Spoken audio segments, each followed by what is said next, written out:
자, 다음 내용은 2차 방정식의 판별식 보도록 할게요. 2차 방정식의 판별식.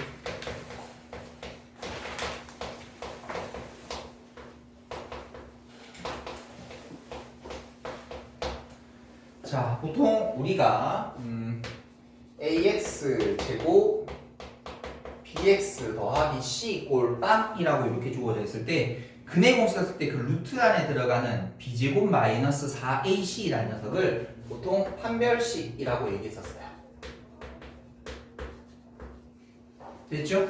요걸 판별식이라고 얘기했었어. 그때 그 녀석의 부호를 가지고 저 판별식이 0보다 클 때, 0일 때, 0보다 작을 때 이걸 부르는 이름들이 있었는데 이 녀석은 서로 다른 두 실근을 가집니다 라고 표현을 하거나 아니면 두 번째 녀석은 중근이라고 이렇게 표현을 하거나 아니면 요거는 이렇게도 표현했었어요. 이렇게도 표현할 수 있습니다. 서로 같은 두 실근. 그래서 앞으로는 두 실근이란 말이 있으면 다른이란 말이 있는지 없는지 꼭 확인을 하셔야 돼요.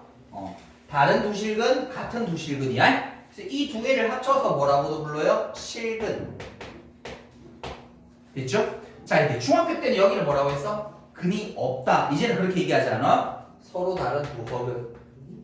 서로 다른 두 허근이라고 부르는 이름이 조금 달라진다라는 것밖에 차이가 없습니다. 됐죠? 자, 그런데 한 가지만 더 추가하자면 이게 아주 어려운 문제집들에서 이걸 한 번씩 물어보는 데가 있는데 이 판별식은 기본적으로 쓸 수 있을 때가 저 개수가 실수여야만 돼요. 실수여야만 돼요. 왜냐면 저기 i가 들어있으면 얘들 어떤 일이 생겨? 제곱하는 순간 마이너스 1로 바뀌어버리게 될 테니까 부호가 약간 조금 정하기가 힘들어져. 무슨 말인지 되니? 그래서 개수가 왜냐면 옛날에는 지금은 잘 아닌데 옛날에는 교육과정에는 우리 아까 전에 루트 막 적혀 있었잖아. 개수 자리에 거기 i까지 적혀 있었거든요. 1-ix 제곱 막 이렇게 나오기도 했었거든. 그럼 그런 문제들은 판별식을 쓸 수가 없는 거라고 보시면 돼요. 뭐 사실 대부분의 문제들이 이런 걸 다루진 않는데 그래도 요 정도 그렇다라는 걸 알고는 계시면 좋겠습니다. 됐죠? 똑같습니다. 중학교 내용. 그럼 단지 이 차이는 맨 끝에 용어 하나 추가되는 거 말고는 없다. 됐습니까? 그럼 바로 문제 한번 맞닥뜨려 할게요. 자, 필수 4번부터 같이 한번 부딪혀 보도록 하십시다. 뭐 이거 쉽네요. x제곱 더하기 2배에 대해서 k 플러스 2에 대한 x 더하기 k제곱 더하기 5k 꼴 빵이라는 방정식이 있단다. 자, 다음과 같은 근을 갖도록 하는 실수 k 값의 범위를 구하겠다. 자, 첫 번째 서로 다른 두 실근. 두 번째는 중근. 그 다음에 세 번째는 서로 다른 두 허근을 가질 때. 이 모든 건 뭐에서요? 판별식의 부호에서. 그럼 판별식 잡자. 위에 판별식을 잡아보자. 가운데 안이 짝수니까 짝수 판별식을 잡아보도록 할게요. 자, 그러면 가운데 절반의 제곱 마이너스 ac니까 k제곱 더하기 5k. 정리 한번 하겠습니다. k제곱 사라질 거고 요거 4k 빼기 5k니까 마이너스 k 더하기 4면 되네요. 이렇게. 됐죠? 그러면 서로 다른 두 실근을 가지려면 저 판별식 마이너스 k 더하기 4라는 게 0보다 크면 돼요. 그래서 결국 k는 어떻게? 4보다 작아지면 서로 다른 두 실근을 가집니다. 다시 두 번째 중근을 가진다는 건 마이너스 k 더하기 4라는 판별식이 0이 되어주시면 되는 거죠. 그래서 k라는 값이 뭐가 되면 4가 되면 중근 가진다. 됐죠? 마지막 마이너스 k 더하기 4라는 게 허근 가지려면 음수면 된다. 그래서 k라는 값은 어떻게? 4보다 크면 된다 라고 이렇게 풀면 되는 거. 이건 간단한 문제. 자, 그 다음 문제 바로 한번 보도록 할게요. 필수예제 5번입니다. 설마 4번 같은 거 물어보진 않겠죠? 물어보면 너무 땡기죠, 시험에서. 자, 1번 보니까 자, 2차식 x제곱 2k 플러스 1에 대한 x 그 다음에 더하기 k제곱 더하기 2k라는 요런 2차식이 있는데 얘가 뭐가 되고 싶대요? 완전 제곱식이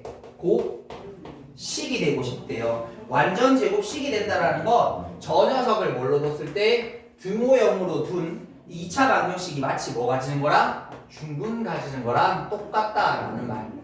그래서 마치 가상의 등호형이 있다고 생각하고 뭐 쓰면 돼? 판별식으로 문제를 풀면 된다. 됐어요? 자 그러면 또 판별식 갑니다. 2k 플러스 1에 대한 제곱 마이너스 4이시니까 4배에 대해서 k제곱 더하기 2k라는 값이 뭐 되면 돼요? 0 되면 되는 거죠. 자 풀어보도록 하십시다. 앞에 거 정비하면 4k제곱 4k 플러스 1 마이너스 4k제곱 마이너스 8k 꼴 빵. 그럼 요래요래 사라질 거고 마이너스 4k가 마이너스 1 그럼 k가 얼마? 4분의 1이 되게 되면 저 녀석은 완전 제곱식이 됩니다 라고 얘기할 수 있는 겁니다. 됐죠? 하나 더 가보겠습니다. 두 번째 문제.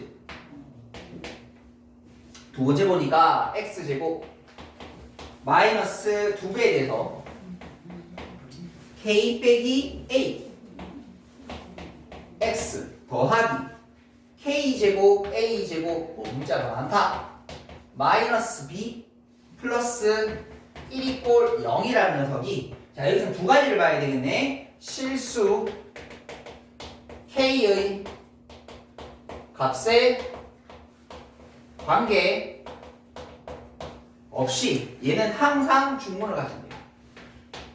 그럼 우리 여기서 두 가지를 느껴야 되네. 실수 k 값에 관계없이 무슨 표현이야? 항등식에 대한 표현. 맞아요? 항등식이 우리 네 가지 표현을 썼다가 지금 이 녀석은 k에 대한 항등식이라는 거예요. 대한 항등식으로 문제를 풀 수 있구나. 그 다음에 중분 가지면 판별식 d가 0이면 되는 거야. 됐죠? 그럼 얘들아 k에 대한 항등식을 만들려면 등호가 필요하니까 판별식을 먼저 쓰고 가도록 하겠습니다. 그래서 판별식 가운데 절반에 대한 제곱 마이너스 ac k제곱 a제곱 빼기 b 더하기 1 요게 뭐 되면 돼요? 0.